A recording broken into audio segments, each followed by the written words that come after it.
Hello guys, welcome to the channel Gyan को centre of learning. लेके आए हम आज 19 और 20 अप्रैल के कुछ महत्वपूर्ण करंट अफेयर्स जो कि आपके लिए बहुत अनिवार्य है पढ़ना और पेपर में आ सकते हैं। पहला है जो कि एनवायरनमेंट के फ्लोरा और फौना से रिलेटेड है। ग्रे स्लैंडर लॉरीज, ये कुछ इस तरह से दिखने वाला जीव है। इसके बारे में क्या है, तो इसको रिसेंटली रेस्क्यू किया गया है नॉर्थ गोवा के वन विभाग के कर्मचारियों ने। ग्लेसलैंडर लोरिस है क्या? ये एक स्मॉल प्रिमिटिव है जो कि भारत और श्रीलंका में पाया जाता है। बेसिकली ये सब ट्रॉपिकल या ट्रॉपिकल फॉरेस्ट में पाया जाता है। ठीक, ये नॉकटर्नल हंटर्स होते हैं। ठीक, और ये अपनी बड़ी बड़ी आँखों के लिए जाने जाते हैं। ये कुछ बड़ी बड़ी आँखें होती हैं इनकी, गोल गोल। ठीक, निंजा तोड़ी टाइप्स। ये इंसेक्ट्स भी खा सकते हैं ज़्यादातर, जैसे चींटी, टर्माइट्स जो लकड़ी खाने वाले कीड़े होते हैं, बीटल्स हो गए, स्पाइडर हो गए, मकड़ियाँ, इन सबको ये खा सकते हैं। ठीक, ये रेड लिस्ट IUCN के आधार पे प्रोटेक्टेड एनिमल्स हैं। ठीक, वाइल्ड लाइफ प्रोटेक्शन एक्ट में भी इन्हें संरक्षित किया जाता है। नेक्स्ट बात करते हैं UNFPA state of world population report. तो वर्ल्ड पॉपुलेशन रिपोर्ट क्या कहती है? तो हमें पता है भारत की कितनी है। तो ये कहती है कि 2024 की रिपोर्ट के अनुसार इंडिया की जो पॉपुलेशन है एट प्रेजेंट, वो डबल हो जाएगी अगले 77 सालों में। मतलब अगर आप 2024 से बात करें अगले 77 सालों की, तो ये होता है 2100। जो 22nd सेंचुरी आएगी उसमें हमारी पॉपुलेशन डबल हो जाएगी, ऐसा एस्टिमेट किया गया है। एट प्रेजेंट भारत की पॉपुलेशन 1.44 बिलियन है। सेकेंड नंबर पे आता है चाइना 1.425 बिलियन। ठीक, पिछले सेंसस के हिसाब से अगर देखें तो हमारी थी 1.21 बिलियन। ठीक, अब ये रिपोर्ट क्या कहती है कि जो 24% है लोग, वो है 0 से 14 एज ग्रुप वाले। 10 to 19 एज ग्रुप वाले हैं 17%। 10 to 24 वाले अगर काउंट करेंगे आप तो 26% होते हैं। 15 to 64 एज वाले 68%, और 65 से अबव वाले हैं मात्र 7%। मैन की लाइफ एक्सपेक्टेंसी जो देखी गई है वो है 71 ईयर्स और वुमेन की 74 ईयर्स, मतलब पुरुष कम जी पा रहे हैं महिलाओं के मुकाबले। ठीक, तो ये डाटा आप याद कर लेना, पेपर में एनी हाउ पूछा जा सकता है। अगला बात करते हैं inter agency space debris coordination committee annual meet. तो ये क्या कहता है कि ये एक इनिशिएटिव है, पार्टिसिपेशन जो भारत के स्पेस एक्टर्स है, गवर्नमेंट ऑर्गेनाइजेशन या नॉन गवर्नमेंट है, उन सब के लिए। ठीक, जिसका नाम है inter agency space debris coordination committee. इसकी एनुअल मीट हुई थी 42nd नंबर की। ठीक, और भारत से इसरो ने अपने स्पेस डेब्रिस मिशन को 2023 में जो किया जा रहा है उसको डिक्लेयर किया है इस मीट के तहत। ठीक, IADC क्या है? ये एक इंटर गवर्नमेंटल फोरम है इंटरनेशनल लेवल का। ठीक, जो कि क्या करता है, जो भी स्पेस में डेब्रिस होता है, सैटेलाइट्स वगैरह ख़राब हो गई, उनको वहाँ से हटाने का काम करता है। ठीक, इसकी स्थापना हुई थी 1993 25 अक्टूबर को। ठीक, नेक्स्ट बात करते हैं प्रोस्टेट कैंसर लैंसेट रिपोर्ट के अनुसार। तो लैंसेट कमीशन के द्वारा जो रिपोर्ट दी गई है उसमें इन्होंने बताया कि प्रोस्टेट कैंसर केसेस भारत में बढ़ रहे हैं। ठीक, और ये मेन वजह बन रही है मोर्टेलिटी रेट का। ठीक, क्योंकि इसमें डायग्नोसिस बहुत ही लेट स्टेज पे होती है। ठीक है, तो प्रोस्टेट कैंसर की अगर बात करेंगे तो लगभग 3,75,000 डेथ हुई है 2020 में इस कैंसर से। ठीक, विश्व भर में, और ये 5वां लीडिंग कॉज है कैंसर का, जो कि इंसानों में डेथ का कारण बन रहा है। ठीक, 3% जो कैंसर है भारत में, जितने भी कैंसर उसका 3% जो कैंसर वाला एरिया वो कवर करता है ये प्रोस्टेट वाला कैंसर ही। ठीक, जो कि साल भर में 33,000 से 42,000 केसेस लाने की क्षमता रखता है। लाइफ एक्सपेक्टेंसी को ये कम कर देता है। ठीक, किसको ज़्यादा है ये? तो रिस्क फैक्टर है ये स्पेशली जो 50 ईयर से अबव वाले लोग हैं उनको। ठीक, जो स्मोकिंग करते हैं, केमिकल एक्सपोजर से सामने आते हैं, जिनमें हार्मोनल फैक्टर्स कुछ ज़्यादा ही डिसबैलेंस्ड है, उनको। प्रोस्टेट कैंसर होता क्या है? ये एक एसिम्प्टोमेटिक है अर्ली स्टेजेस में। ठीक, मतलब अगर ये आपको हुआ है तो आपको पता भी नहीं चलेगा कि हुआ है। ठीक, समझ में आ रहा है पर मज़ा आ रहा है, ऐसा वाला हिसाब रहेगा। ठीक, सिम्टम्स दिखते हैं इसमें बाद में। कुछ अर्ली सिम्टम्स है जैसे क्या, बार बार सुसु आना रात में जैसे। ठीक, सुसु करने में दिक्कत होना, सुसु में खून होना, ये सब इसके सिम्टम्स हैं। ठीक, 65% इसका मोर्टेलिटी रेट है, और ये एस्पेक्ट पेपर में आता है कि प्रोस्टेट कैंसर का मोर्टेलिटी रेट कितना है। और 2040 तक कहा जा रहा है कि ये केसेस जो है ये डबल हो जाएंगे। ठीक, मान लो अभी 2 है, 2040 तक ये हो जाएंगे 4, तो 2 तो है नहीं, अभी हमने 33,000 बताया था, तो 2000 उसमें 66,000 हो जाएंगे। ठीक, 2040 तक।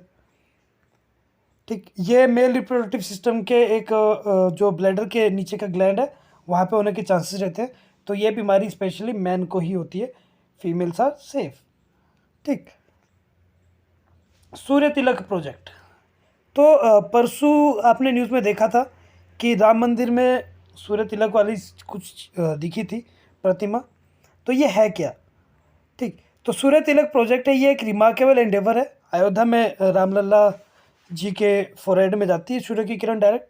ठीक, तो ये करता क्या है, ये रिप्रेजेंट करता है यूनिक फ्यूजन ऑफ टेक्नोलॉजी और ट्रेडिशन, कि भैया कुछ भी हो जाए सूरज की किरणें सीधा उनके माथे पे ही जाएंगी। ये कुछ तो उन्होंने डेवलप किया है अच्छी चीज़, कुछ तो इंजीनियरिंग लगाई है उसमें, आर्किटेक्चर वगैरह बुद्धि लगाई है। तो इंडियन इंस्टीट्यूट ऑफ एस्ट्रोफिजिक्स के अनुसार डिपार्टमेंट ऑफ साइंस टेक्नोलॉजी ने बताया कि सूर्य तिलक जो है ये बहुत ही क्रूशियल एस्पेक्ट है इस उसमें, क्योंकि इसमें बहुत ही तगड़ी कैलकुलेशंस की गई है सन की पोजीशन से रिलेटेड। डिज़ाइन उस तरह से बनाई गई कि वो डायरेक्ट उसके माथे पे आए, सन कहीं भी जाए। ठीक, अब नवमी डेट जो है, ठीक, ये ग्रेगोरियन कैलेंडर के हिसाब से सोलर नेचर में आती है। ठीक, और हिंदू कैलेंडर के हिसाब से लूनर बेस्ड है। ठीक, तो जब भी नवमी होगी तब तब ये आपको दिखने के आसार रहेंगे। सूर्य तिलक में 4 मिरर्स है, 2 लेंसेज है, जो कि इस चीज़ को केंद्रित करने में मदद करते हैं। ठीक, इसकी इम्प्लीमेंटेशन की गई ऑप्टोमैकेनिकल सिस्टम के द्वारा, ठीक, by central building research institute ने करी थी। नेक्स्ट बात करते हैं national consumer disputes redressal commission. तो सुप्रीम कोर्ट के द्वारा एक वर्डिक्ट आई है, वर्डिक्ट नहीं कह सकते आप, एक उन्होंने कुछ तथ्य कहे हैं, तो उन्होंने नोटिस इशू किया 2 मेंबर्स को NCRDRC के। ठीक, कहा गया है कि नॉन अवेलेबल वारंट इशू किए गए उनके अगेंस्ट। ठीक, वो कंपनीज के डायरेक्टर्स हैं, क्योंकि उन्होंने पिछले जो ऑर्डर थे, इंटरिम ऑर्डर थे सुप्रीम कोर्ट के, उन्हें नेग्लेक्ट किया था। तो NCDRC है क्या? ये एक क्वाजी जुडिशियल कमीशन है भारत का, 1988 में सेटअप हुआ था कंज्यूमर प्रोटेक्शन एक्ट 1986 के तहत। ठीक, इसका काम, इसका हेड ऑफिस है न्यू दिल्ली में। इसका काम है इनएक्सपेंसिव, स्पीडी और समरी रिड्रेसल कंज्यूमर के डिस्प्यूट्स को प्रोवाइड करना। इस कमीशन को हेड करता है सिटिंग या रिटायर्ड जज सुप्रीम कोर्ट का, या चीफ जस्टिस जो होगा हाई कोर्ट का वो। ठीक, रिटायर्ड वाला ये करते हैं। ये गुड्स एंड सर्विसेज के दोनों के एस्पेक्ट्स को कवर करता है। ठीक, गुड्स में आते हैं मैन्युफैक्चरिंग और प्रोड्यूस्ड प्रोडक्ट्स, होलसेल या रिटेलर को दिए जो जाते हैं। सर्विसेज में आते हैं transport, telephone, electricity, housing, banking, insurance, medical treatment etcetera. तो इन सबको ये कवर करता है NCDRC। तो ये आपके पेपर के लिए इंपॉर्टेंट एस्पेक्ट बन जाता है, इसको पूरा पढ़ लेना है क्या। ठीक, यह वीडियो को रिपीट करके देखना, मजा आएगा। अगला बी वायरस। बी वायरस क्या है? ये एक अल्फा हेरपेस वायरस है जो एंजोटिक है। ठीक, मैकेज से होता है। मैकेज एक तरह की वाइल्ड मंकी प्रजाति है, उनसे होता है। ठीक, जीनस मैकेका। ठीक, बी वायरस खाली पुराने मंकियों में ही देखा जाता है, मंकी की है, मंकियों में ही देखी जाती है। ठीक, मकाओ कहते हैं आप, एक काला कलर का मंकी होता है, थोड़ा इंसानी हरकतें करता है। ठीक, जिन्हें रेजर्स मैकाज भी कहते हैं उनको। तो एक 37 ईयर का आदमी था, उसमें पाया गया है कि वाइल्ड मंकी जो हांगकांग में है वो इस वायरस से इन्फेक्टेड है। ठीक, ये न्यूरोलॉजिकल कॉम्प्लिकेशंस भी दे सकता है मंकीज़ में, ह्यूमंस में भी हो सकता है। ठीक, अगर बंदर वाला मक्काव जो है वो आपके पास आए और आपको खुजा दिया, या आपको मुँछ मार दी, बाइट कर दिया, काट दिया, ठीक, या कोई बॉडी फ्लूइड से आपके कांटेक्ट में आ गया, तो फिर आपको वो बीमारी हो सकती है। ये बहुत रेयर है ह्यूमन में, पर बहुत फैटल है। अगर हो गई ऐसे होती नहीं है, पर अगर हो गई तो फिर ये सीधा शमशान घाट तक की लेके जाएगी। इस तरह की बीमारी है। ठीक, कॉमन सिम्टम है इसके फीवर, हेडेक, मेलगिया या न्यूरोलॉजिकल सिम्टम्स वगैरह। अगर कोई भी है तो देख सकते हैं। सिम्टम्स देखे जाते हैं 2 दिन से 30 दिन के भीतर। ठीक, और इसके रिलेटेड एस्पेक्ट्स आप यहाँ से कवर कर सकते हो। आते नहीं पेपर में, इतना वो नहीं है, इसलिए हम कवर नहीं कर रहे। PDF डाउनलोड करके वरना पढ़ सकते हो। स्टेटमेंट बेसिस में अगर आगे UPSC पूछ सकता है कुछ भी तो आप कवर कर लो। Submersible platform for acoustic characterization and evaluation, तो इसका नाम दिया गया स्पेस, ये SPACE, स्पेस। ठीक, स्पेस की बात करेंगे तो इसे इनॉग्रेट किया गया है सेक्रेटरी के द्वारा, डिपार्टमेंट ऑफ डिफेंस R&D, ठीक, DRDO केरल के द्वारा। ठीक, स्पेस जो है ये नेवल फिजिकल और ओशियनोग्राफिक लेबोरेटरी है DRDO की। ठीक, इसे डिज़ाइन किया गया है टेस्टिंग के लिए, इवैल्यूएशन के लिए, सोनार सिस्टम की। ठीक, बेसिकली इंडियन नेवी की जो शिप्स है उनके लिए, या सबमरीन्स या हेलीकॉप्टर्स है उनके लिए। ठीक, 2 इसके असेंबलेजेस होंगे डिस्टिंक्ट। पहला एक प्लेटफॉर्म जो पानी पे फ्लोट करेगा, तैरेगा। दूसरा एक सबमर्सिबल प्लेटफॉर्म जो कि पानी के अंदर जाएगा 100 मीटर तक की गहराई तक। ठीक, तो ये बेसिकली इंडियन नेवी को और स्ट्रेंथन करेगा। अगला, frequency of heat wave increases, तो भैया गर्मी आ चुकी है, बहुत गंदे तरीके से आ चुकी है और लग भी रही है अब तो IMD ने बताया, इंडिया मेट्रोलॉजिकल डिपार्टमेंट ने बताया कि इस बार जो गर्मी आएगी वो काफ़ी ज़्यादा हॉट होगी। ठीक, तो हीट वेव क्या, ये कंडीशन है एयर टेम्परेचर की जब ये ह्यूमन बॉडी के एक्सपोजर के लिए फैटल हो जाती है, हानिकारक हो जाती है, तब तो उसे हीट वेव कहते हैं। ठीक, टेम्परेचर थ्रेशोल्ड किसी क्षेत्र के टर्म्स में इसे डिफाइन किया जाता है। ठीक, IMD के अनुसार हीट वेव क्या है, मैक्सिमम टेम्परेचर जब किसी भी स्टेशन पे 40 डिग्री सेल्सियस हो जाए प्लेन्स में तो ये हीट वेव वाले आसार है। ठीक, 37 हो जाए कोस्टल एरियाज़ में तो वहाँ पे हीट वेव है, 30 हो जाए हिल्स में तो हीट वेव है। तो तीनों कंडीशन, तीनों एरियाज़ के हिसाब से अलग अलग क्राइटेरिया डिफाइंड है यहाँ पे। ठीक, यह लगभग 4.5 to 6.4% की इंक्रीज में चलता है, तो ये नॉर्मल हीट वेव कहलाता है। अगर 6.4 से इंक्रीज हो जाए, ज़्यादा हो जाए, 7 तक पहुंच जाए तो ये फिर सेवियर हीट वेव है जो कि खाली हाथ नहीं जाएगा। ठीक, नेक्स्ट बात करते हैं लीफ लिटर फ्रॉग। तो साइंटिस्ट ने ढूंढा है एक नया मेंढक, ठीक, जो कि अल्ट्रासोनिक साउंड्स को एमिट करता है, ठीक, अपने प्रीडेटर्स को भगाने के लिए। ठीक, ये बहुत ही अबंडेंट स्पेसी है मेंढकों की। ठीक, ये अपनी हाई फ्रिक्वेंसी स्क्रीम को यूटिलाइज करते हैं जीने के लिए। प्राइमरी या सेकेंडरी फॉरेस्ट एजेस में ये पाए जाते हैं। ठीक, लीफ लिटर नाम दिया गया इनको फॉरेस्ट के फ्लोर के हिसाब से। ठीक, छोटे से होते हैं ये, ज़्यादा बड़े नहीं होते, ज़्यादा मतलब लगभग 2.5 इंचेस के होते हैं। ठीक, फीमेल्स इनकी ज़्यादा बड़ी होती है मेल्स के मुकाबले। ठीक, ये ज़्यादा पाए जाते हैं ब्राज़ीलियन एटलांटिक फॉरेस्ट में। ठीक, और ये लीस्ट कंसर्न वाले स्पेसीज है। अब बात करते हैं 20 अप्रैल 2024 के करंट अफेयर्स की। तो सबसे पहला है लक्ष्मण तीर्थ रिवर सूख रहा है भैया, पानी भी सुखा दे रहे हो, गर्मी भी आ रही है, क्या चल रहा है दुनिया में। ठीक, तो कुछ ड्रॉट कंडीशंस देखी गई इंटेंस हीट की वजह से लक्ष्मण तीर्थ रिवर में। ठीक, तो लक्ष्मण तीर्थ रिवर क्या है, ये एक ट्रिब्यूटरी है रिवर कावेरी की कर्नाटक में। ठीक, ब्रह्मगिरी हिल से ये ओरिजिनेट होता है, कोडागु कुर्ग डिस्ट्रिक्ट से। ठीक, और ये ईस्ट की तरफ जाता है, मतलब ये ईस्टवर्ड फ्लोइंग रिवर है। ठीक, और कावेरी में कृष्णा राजा सागर लेक में ये मिल जाता है। यहाँ पे एक लक्ष्मण तीर्थ फॉल्स भी है जिसे इरुपु फॉल्स भी कहते हैं। ये much visited fresh water cascade है। ठीक, एकदम शुद्ध शीतल पानी यहाँ पे चलता है। ठीक, ये लोकेटेड है केरल के पास बॉर्डर पे। ठीक, नागरहोल नेशनल पार्क में। कावेरी रिवर की अगर बात करेंगे तो कावेरी रिवर राइज होती है 1341 मीटर के एलिवेशन से ताल कावेरी से। ठीक, जो ब्रह्मगिरी रेंज में ही स्थित है, चिरंगला गांव के पास कोडागु डिस्ट्रिक्ट में। ठीक, और कावेरी रिवर जाके मिल जाती है बे ऑफ बंगाल में पंपुहर में। तो ये जगह याद रखना, पंपुहर, कावेरी रिवर पंपुहर में जाके बे ऑफ बंगाल से मिल जाती है। कावेरी बेसिन जो है वो तमिलनाडु, कर्नाटक, केरल और पुडुचेरी की यूटी को टच करती है। वेस्टर्न घाट से ये घिरी हुई है, कुछ ईस्टर्न घाट से भी इसने पकड़ के रखा है, और कृष्णा बेसिन और पेन्नार बेसिन के ये पास में है। नेक्स्ट बात करते हैं global alliance for incinerator alternatives, तो जाया, तो इसकी बात हमने पहले भी की थी जाया की, ठीक।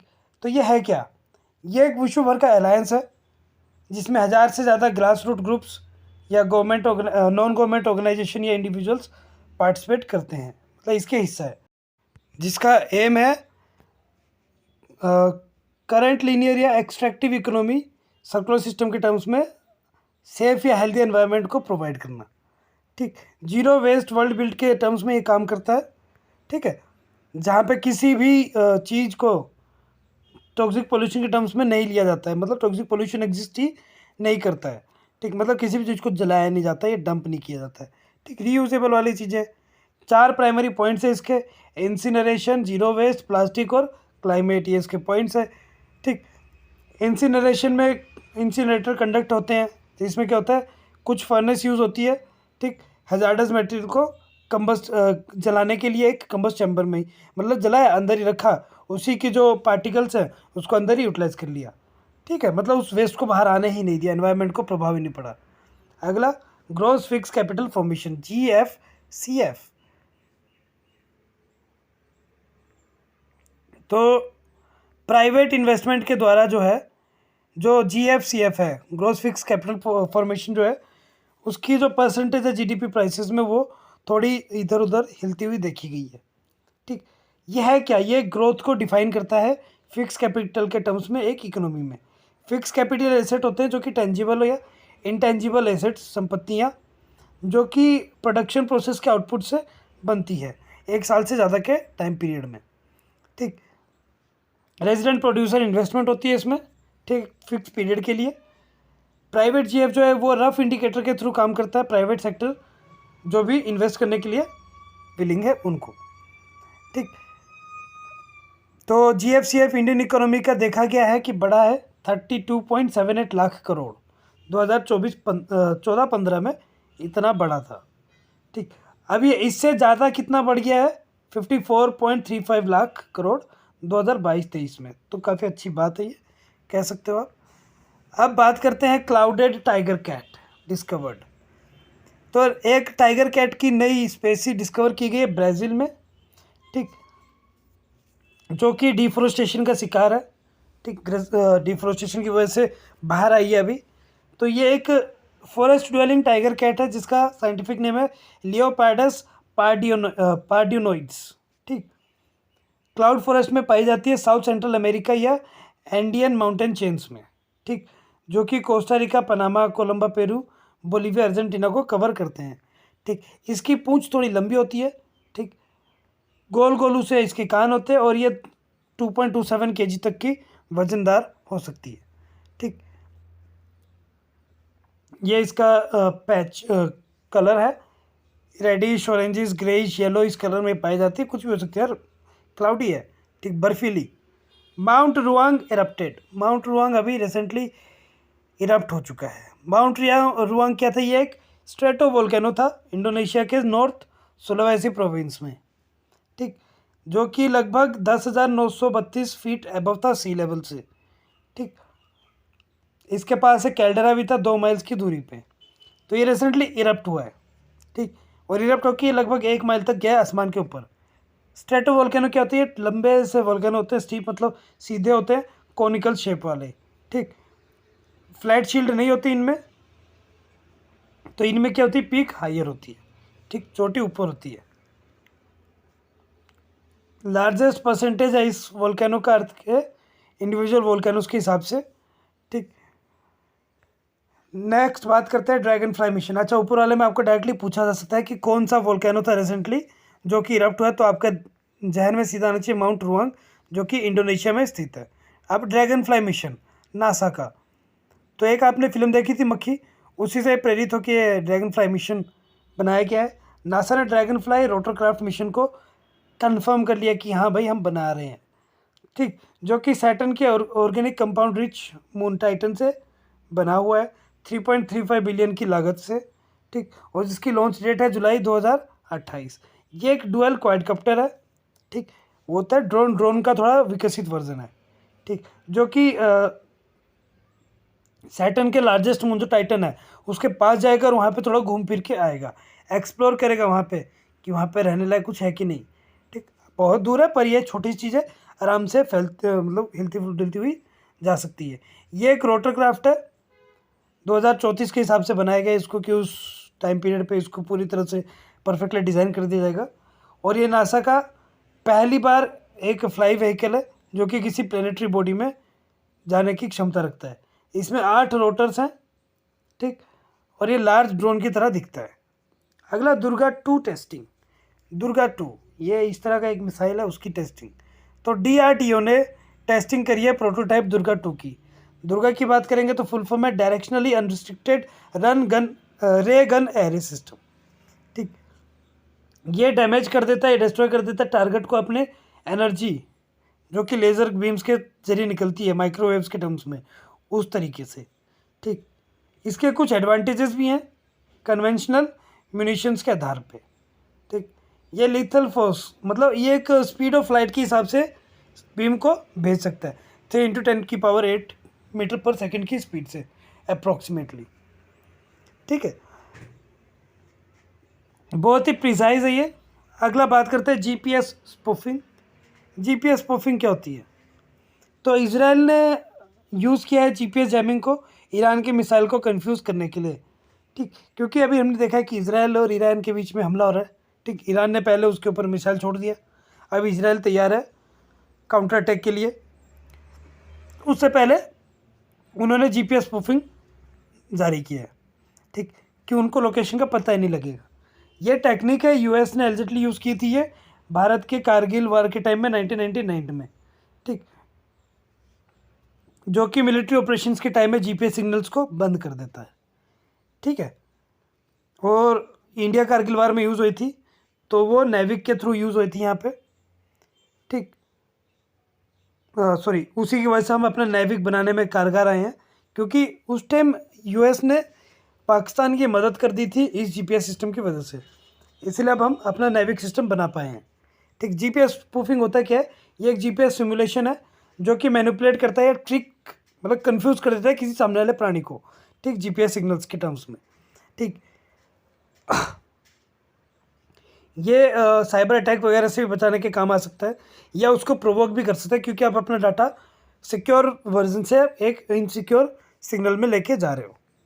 ठीक, नेक्स्ट बात करते हैं CDP सुरक्षा। CDP सुरक्षा है क्या? तो CDP है क्लस्टर डेवलपमेंट प्रोग्राम, तो सेंट्रल गवर्नमेंट ने रिसेंटली लॉन्च किया है। ठीक, लॉन्च तो कब का किया है पर अभी रिसेंटली बात चली है इस पर। हॉर्टिकल्चर फार्मर्स के लिए ये उनकी ग्रोथ को बढ़ाने के लिए। ठीक, तो इसमें कहा गया है कि 1/3 जो होता है एग्रीकल्चरल ग्रोस वैल्यू एडिशन उनके द्वारा किया जाएगा, हॉर्टिकल्चर्स के द्वारा। सुरक्षा का फुल फॉर्म की अगर बात करें तो ये system for unified resource allocation knowledge and secure horticulture assistance. ठीक, तो ये पेपर में आ सकता है। इसमें ई-रूपी वाउचर चलता है NPCI के हिसाब से, national payment corporation of India के हिसाब से। ठीक, PM किसान के साथ इंटीग्रेट करके बनाया गया इसको।